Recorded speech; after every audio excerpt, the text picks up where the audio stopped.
नमस्कार विद्यार्थी मित्रांनो, आज आपण गणितामधील संख्येचे प्रकार हा घटक पाहणार आहोत. यामध्ये एकूण 17 ते 18 प्रकार आहेत, पण त्याच्यामधले फक्त आपण 9च आज अभ्यासणार आहोत. त्यातला पहिला प्रकार आहे नैसर्गिक संख्या.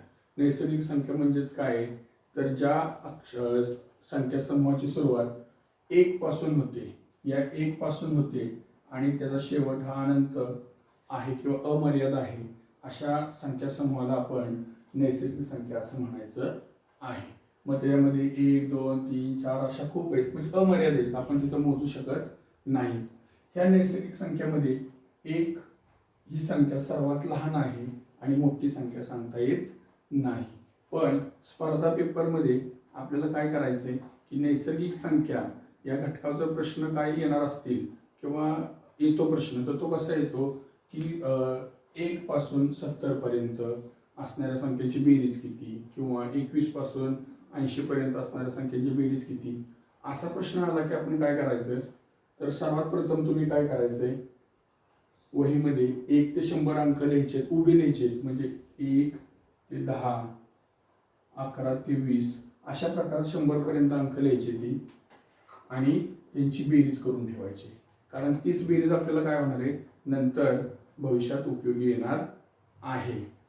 हे झाल्या नैसर्गिक संख्यांच्या विषयी माहिती. आणि नैसर्गिक संख्यांना मोज संख्या सुद्धा म्हटलं जातं. त्यानंतर दुसरा प्रकार आहे पूर्ण संख्या.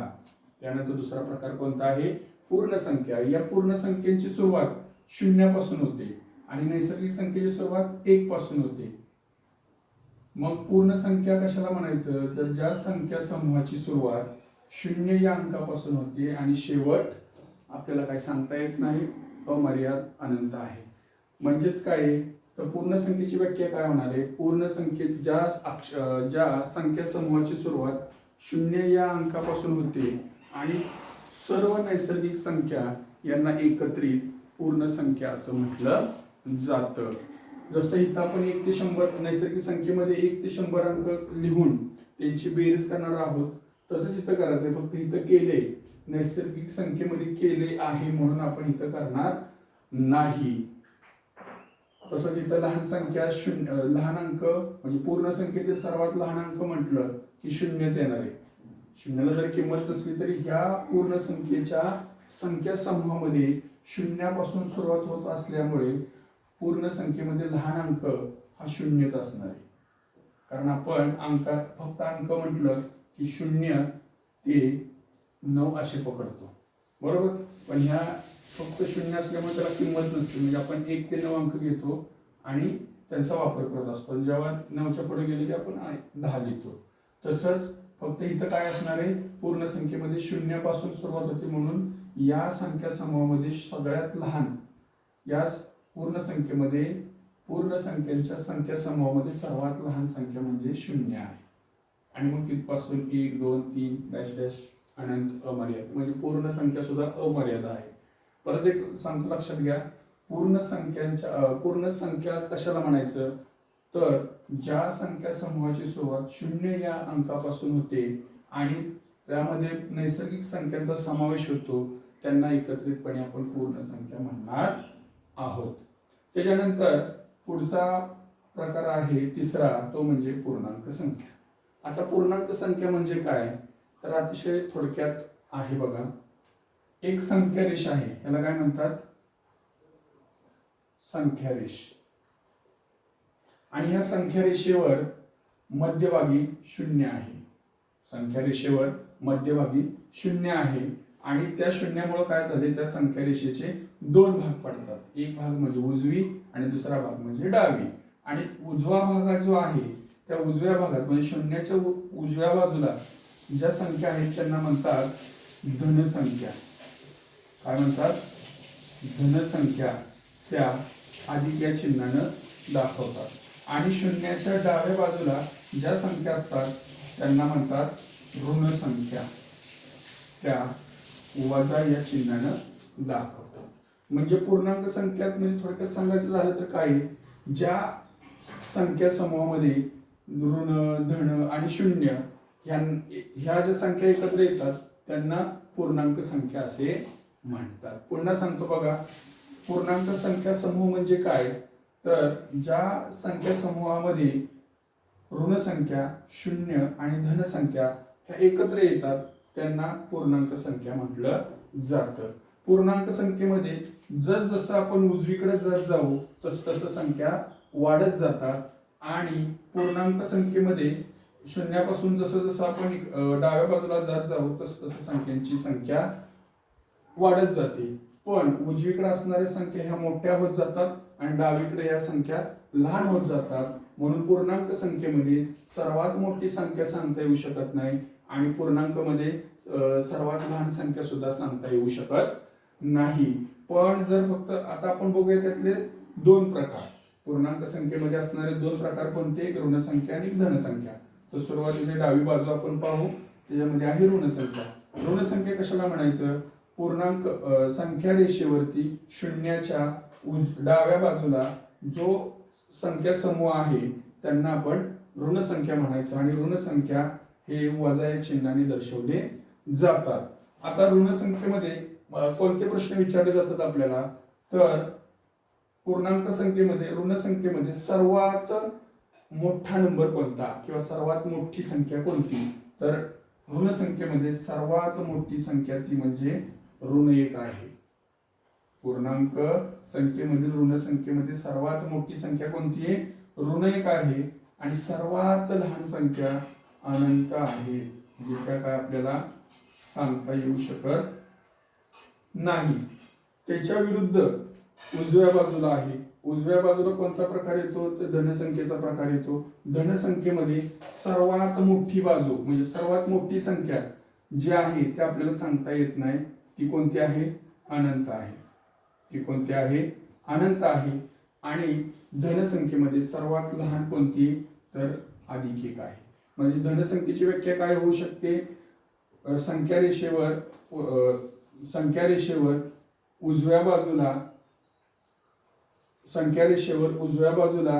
ज्या संख्या दर्शवल्या जातात त्यांना धनसंख्या म्हणतात आणि ते त्या संख्या अधिक या चिन्हाने दर्शवतात. लक्षात आलं का तुमच्या, म्हणजे पूर्णांक संख्येमध्ये ऋण संख्या आणि धनसंख्या आणि त्यांच्यामध्ये काय असतो, मध्यभागी शून्य असतो, त्यामुळे त्या रेषेचे दोन भाग पडतात आणि पूर्णांक संख्या तयार होतात. तर त्याचं सांगतो व्याख्या फक्त, पूर्णांक संख्या म्हणजे ऋण संख्या, शून्य आणि धनसंख्या यांच्या संख्या समूहाला, एकत्रित संख्या समूहाला पूर्णांक संख्या असे म्हटलं जातं. आता ह्याच्यामध्ये जे महत्वाचे ऋण 1 सांगितलं, धन 1 सांगितलं, त्यानंतर उजव्या बाजूची मोठी संख्या, डाव्या बाजूची लहान संख्या, म्हणजे डाव्या बाजूची लहान संख्या सांगता येत नाही, उजव्या बाजूची मोठी संख्या सांगता येत नाही. लक्षात आलं का तुमच्या सर्वांच्या. आता आपण जाऊया पुढे. पुढचा चौथा प्रकार आहे तो म्हणजे समसंख्या. आता समसंख्या म्हणजे काय, तर सगळ्यात सोपी गोष्ट म्हणजे सगळ्यात सोपं, ज्यांना कसोटी येते दोनची, तीच कसोटी आपल्याला इथं समसंख्येला लागू होते. आता समसंख्या म्हणजे काय, तर ज्या संख्या समूहाच्या किंवा दिलेल्या संख्येच्या एकक स्थानी, ज्या संख्या समूहाच्या किंवा दिलेल्या संख्येच्या एकक स्थानी, असं म्हणण्यापेक्षा फक्त आपण असंच म्हणू, दिलेल्या संख्येच्या एकक स्थानी जर 0, 2, 4, 6, 8 यापैकी एखादा जर अंक असेल तर त्याला आपण काय म्हणूया, समसंख्या असं म्हणू किंवा असे संख्या म्हणतात. किंवा दुसरी व्याख्या काय, समसंख्या म्हणजे 2-2चा फरक जातो, म्हणजे 2, 4, 6, 8 याच्यामध्ये 2-2चा फरक वाढत जातो.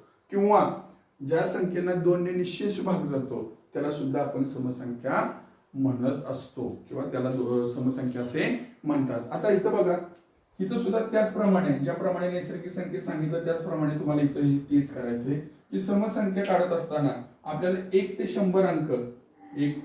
100 अंक उभे लिहून घ्यायचे आणि उभे लिहून घेतल्यानंतर त्याच्यामध्ये समसंख्या तुम्हाला लिहून काढायच्या. आता समसंख्या लिहून काढत असताना तुम्ही कुठून सुरुवात करणार, तर 2 पासून सुरुवात करणार, मग 2, 4, 6, 8 आणि 10.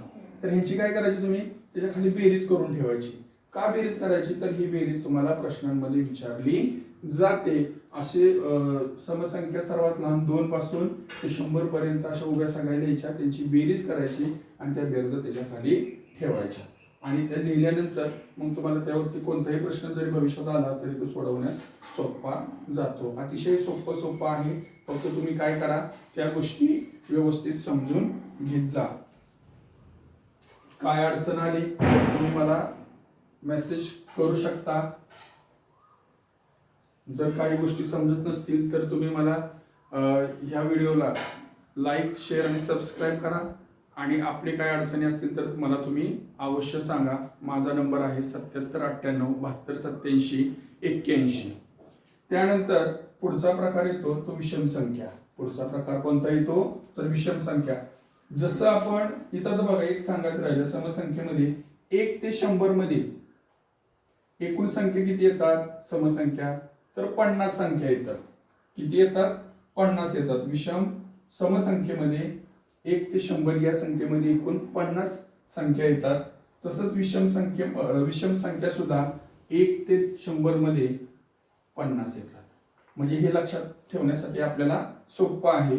समसंख्या 1 ते 100 मध्ये 50 आणि विषम संख्या सुद्धा 1 ते 100 मध्ये 50 आहे. जसं वरती सांगितलं तसंच विषम संख्या आहे.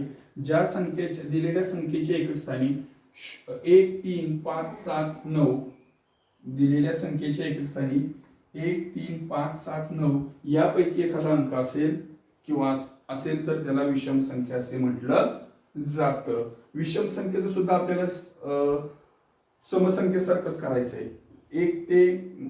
1 पासून 9 पर्यंत उभ्या संख्या लिहा. 11 पासून 19, 21 पासून 29 पर्यंत अशा 100 पर्यंत लिहा. म्हणजे 91 ते 99 पर्यंत लिहा आणि त्याच्या खाली बेरीज करून ठेवा. बेरीज केल्यानंतर मग तुम्हाला त्याच्यावरती जर प्रश्न काय विचारला तर लगेच तुम्हाला सोडवता येऊ शकतो. लक्षात आलं का विषम संख्या म्हणजे काय तर त्याच्या एकक स्थानी किती पाहिजे 1, 3, 5, 7 आणि 9 हे जर एकक स्थानी असेल तर आपण ती संख्या लगेच ओळखायची विषम संख्या आहे. अन्यथा ती संख्या कोणती असणार आहे समसंख्या असणार आहे. लक्षात आलं का सर्वांच्या. त्यानंतर पुढचा प्रकार येतो तो म्हणजे मूळ संख्या. आता पुढचा प्रकार येतो तो मूळ संख्या म्हणजे काय तर ज्या संख्येला 30 आणि 1 यानेच भाग जातो. मूळ संख्या म्हणजे काय तर दिलेल्या संख्या ज्या असतात, जी दिलेली संख्या असते त्या संख्येला त्याच नंबरने आणि 1ने त्याच संख्येने किंवा 1ने भाग जात असेल तरच तिला मूळ संख्या असं म्हटलं जातं. म्हणजे थोडक्यात काय आहे की मूळ संख्या म्हणजे ती दुसऱ्या कोणाच्याही पाड्यामध्ये येत नाही. ती स्वतःच्याच पाड्यात असते. तिला दुसऱ्याच्या कोणाच्या पाड्यात येत नाही किंवा तिला कुठल्याही दुसऱ्या संख्येनं भाग जात नाही म्हणून तिला मूळ संख्या म्हणायचं. लक्षात येते का तुमच्या. मूळ संख्या म्हणजे काय की ती दुसऱ्या कोणत्याही पाड्यामध्ये नसते. ती स्वतःच्याच पाड्यात असते. तिला भाग लावायचा असेल तर तिनं स्वतः आणि 1 या संख्येनंच त्याला भाग जाऊ शकतो म्हणून त्याला मूळ संख्या असं म्हणतात. मग 1 ते 100 मध्ये एकूण किती मूळ संख्या आहे तर 1 ते 100 मध्ये एकूण 25 मूळ संख्या आहेत. आणि त्याच्यामध्ये ज्या मूळ संख्या ज्या आपण 25 लिहिलेत सेम तो सुद्धा प्रकार याच्यासारखाच करायचा आहे. सम, विषम आणि नैसर्गिक संख्येसारखा. 1 ते 100 मध्ये एकूण मी तुम्हाला 25 संख्या सांगितल्यात. मग त्या कोणकोणत्या असणार आहेत तर 2, 3, 5, 7. कारण तुम्ही 1 ते 100 अंक द्यायचे आणि त्यामध्ये असे नंबर शोधायचे की त्या संख्येला इतर संख्येने भाग जातो का तर नाही जात. म्हणजे थोडक्यात तुम्हाला एक उदाहरण दाखवतो. 1 ते 10 संख्या लिहून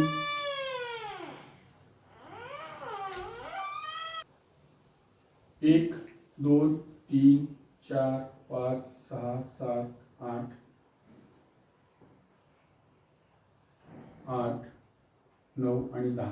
आता यातल्या मूळ संख्या कशा शोधायच्या. समजा 1 ही मूळ संख्या नाही. 1 ही मूळ संख्या नाही म्हणजे तिचा हिशोब आपला येत नाही. आता राहिले कुठले 2. मग 2 कोणाच्या पाड्यात येते का रे तर कोणाच्या पाड्यात येत नाही म्हणून तिला काय करायचं मूळ संख्या म्हणून चौकोन करायचा. कोणाच्याच पाड्यात येत नाही ना. त्यानंतर पुढची संख्या 3 दुसऱ्याच्या कोणाच्या पाड्यात येते का तर नाही येत. तिला पण आपण चौकोन करून ठेवूया. त्यानंतर पुढची संख्या कोणती 4 आहे. 4 कोणाच्या पाड्यात येते का तर येते. कोणाच्या पाड्यात येते 2च्या पाड्यात येते म्हणून ही काय झाली ही संख्या मूळ असणार नाही.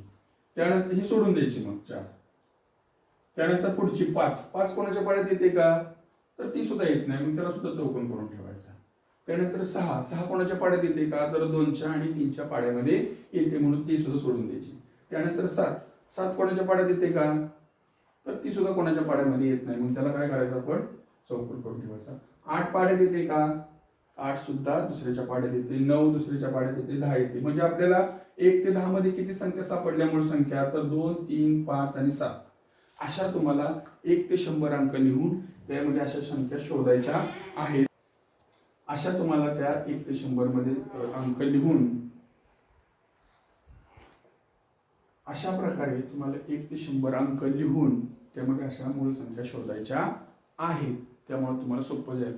मी सांगतो त्या गोष्टी तुम्ही स्वतः केल्या तर तुम्हाला त्याचा फायदा होईल. आयत्या गोष्टी करण्यापेक्षा आपण थोडंसं स्वतः प्रयत्न केला तर अजून त्या गोष्टी आपल्याला चांगल्या समजतात. त्याच्यामध्ये मूळ संख्येमध्ये एकमेव ही सममूळ लहान संख्या 2 आहे. म्हणजे 2 ही संख्या सम पण येते बघा इथं. समसंख्या 2 पण आहे आणि सममूळ लहान 2 पण आहे. हे लक्षात ठेवा, कारण प्रश्न आपल्याला विचारला जातो की सर्वात लहान सममूळ संख्या कोणती. सममूळ संख्या लहान म्हटलं की 2 आणि फक्त मूळ संख्या म्हटली की किती असणार आहे, 3. फक्त मूळ संख्या म्हटलं की 3 आणि एकूण मूळ संख्येमधील लहान म्हटली की आपल्याला किती येणार आहे, 2 येणार आहे. लक्षात असू द्या तुमच्या सर्वांच्या. त्याच्यानंतर पुढचा प्रकार येतो तो म्हणजे संयुक्त संख्या. आता संयुक्त संख्या कशाला म्हणायचं, तर ज्या संख्या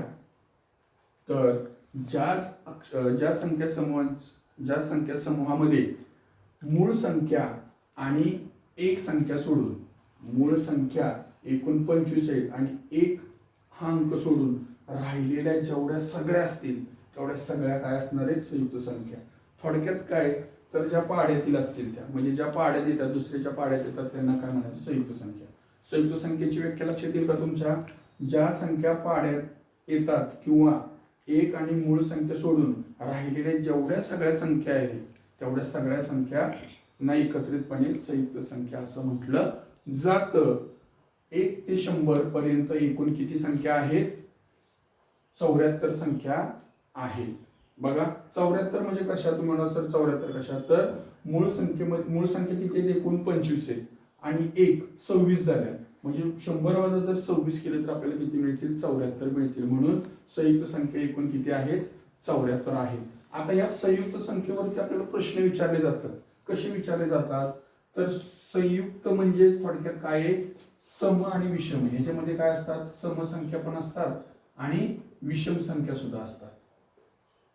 संयुक्त संख्येमध्ये काय असतात, समसंख्या पण असतात आणि विषम संख्या पण असतात. मग ह्याच्यामध्ये तुम्हाला समसंख्या म्हणजे ह्यातच सांगतोय, समसंख्यामध्ये एक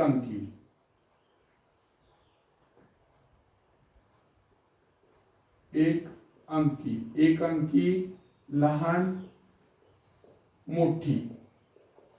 सम मध्ये 2 अंकी लहान मोठी. तसंच विषम संख्येमध्ये पण तसंच असतं, पण ह्यांच्या पुढे काय असणार आहे, संयुक्त समसंख्या 1 अंकी लहान व संयुक्त समसंख्या 1 अंकी मोठी. तसंच संयुक्त विषम संख्या 1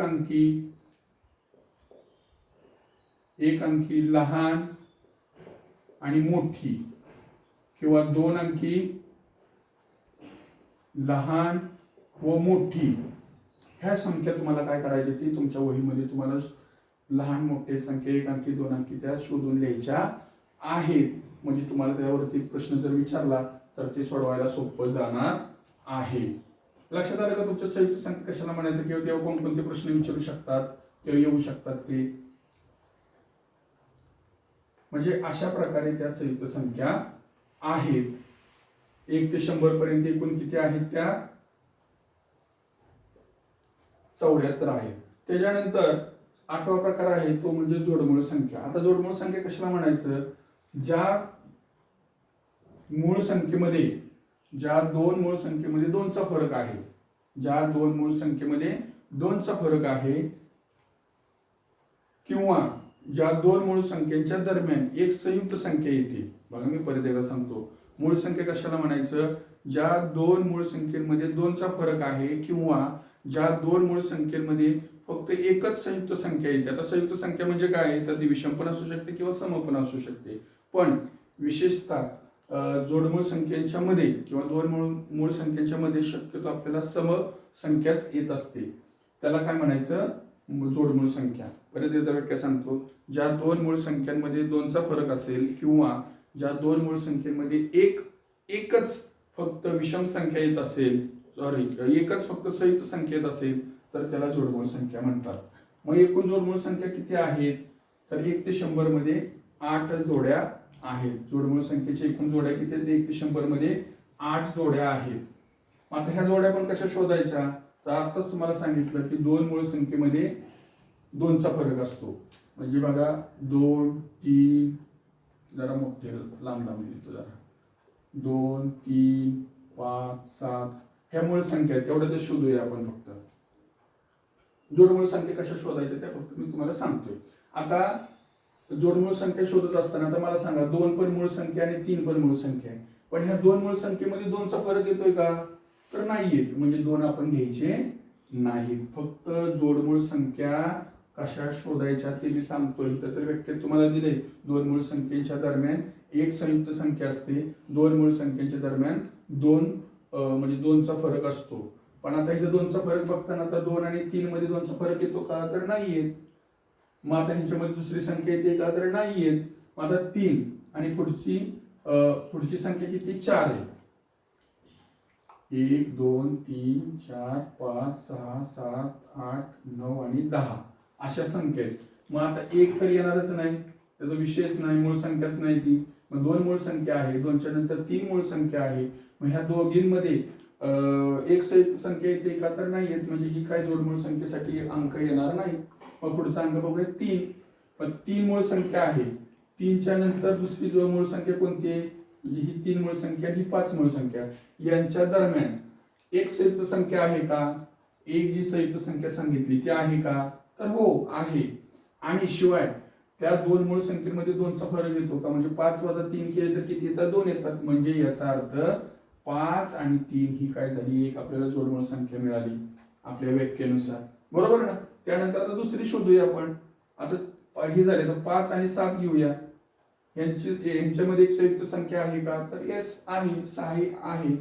आणि दोघींमध्ये फरक 2चा आहे का? तर आहे. म्हणजे आपल्याला 5 आणि 7 ही सुद्धा जोड संख्या म्हणजे जोडमूळ संख्या आपल्याला मिळाली आहे. म्हणजे या ठिकाणी आपल्याला 3 व 5 आणि 5 आणि 7 अशा 1 ते 10 मध्ये आपल्याला दोन जोडमूळ संख्या सापडल्या आहेत. आणि त्या जोडमूळ संख्या एकूण किती ते 100 मध्ये 1 ते 100 मध्ये 8 जोड्या आहेत. आणि ह्या जोड्या तुम्हाला काय करायच्या? 1 ते 100 अंक लिहायचे आणि जसे मी तुम्हाला इथं दाखवले तसे तुम्ही शोधायचे. मी आयतं दिल्यानंतर तुम्हाला ते जमणार नाही. म्हणजे काय होतं, आपण कसं आलं काय आलं ह्याच्यापेक्षा आपण जर सुरुवातीपासून स्वतः केलं तर ती चिरकाळ आणि भरपूर कालावधी आपल्या लक्षात राहू शकतं. त्याच्यानंतर शेवटचा आजच्या सेक्शन मधला किंवा तासामधला शेवटचा प्रकार आहे तो म्हणजे सहमूळ संख्या. जोडमूळ संख्या आपण बघितलं 1 ते 100 मध्ये 8 आहेत. तसेच आता सहमूळ संख्या बघायच्या. सहमूळ संख्या म्हणजे काय? तर दोन संख्येचा सामायिक अवयव ज्या दोन संख्या असणार आहेत, म्हणजे त्या सहमूळ संख्येची व्याख्या काय आहे? ज्या दोन संख्येचा सामायिक अवयव एकच असतो, म्हणजे एक हा अंक असतो. ज्या दोन संख्येचा सामायिक अवयव एक हा अंक असतो त्यालाच आपण फक्त सहमूळ संख्या म्हणणार आहोत. मग आता एक कसा असतो तर तुम्हाला इथं दाखवतो. आणि सहमूळ संख्या घेताना शक्यतो म्हणजे दोन नैसर्गिक लगतच्या दोन नैसर्गिक संख्या ह्या सहमूळ संख्या असतात. लगतच्या दोन नैसर्गिक संख्या, लगतच्या म्हणजे काय? लगेच. म्हणजे समजा 7 आणि 8 हे जर अंक घेतले तर यांचा सामायिक अवयव किती असणार आहे? एकच असणार आहे. तो कसा दाखवतो? आता 7 हा अंक आहे. मग 7 कोणाकोणाच्या पाड्यात येतो? तर 1च्या आणि 7च्याच पाड्यात असतो. कारण 7 ही कसली संख्या आहे? मूळ संख्या आहे. त्याच्यानंतर 8 घेऊया. 8 कोणाच्या पाड्यात येतो? तर 1च्या पाड्यात येतो आणि 8च्या पाड्यात येतो. त्यानंतर 2च्या पाड्यात येतो आणि 4च्या पाड्यात येतो. त्यानंतर दुसऱ्या कोणत्या पाड्यात येतं का? नाही येत. मग आता ह्यांचे जे विभाजक आहेत म्हणजे 7चे 1 आणि 7 मिळाले आपल्याला आणि 8चे 1 2 4 आणि 8 मिळाले. मग यांच्या सारखा दिसणारा अवयव कोणता आहे तर हा एकच आहे. म्हणजेच ह्या 7 आणि 8 यांना काय म्हणायचं सहमूळ संख्या म्हणायचं. म्हणजे ज्यांचा सामायिक अवयव फक्त एकच अंक येतो त्यालाच फक्त आपण सहमूळ संख्या म्हणायचं. आता जे आपण बघितलं संख्येचे प्रकार एकूण 9 प्रकार बघितले. त्याच्यामध्ये जर तुम्हाला काय अडचण असेल तर अवश्य मला कॉन्टॅक्ट करा. माझा नंबर आहे 77 98 72 87 81 आशिष सर.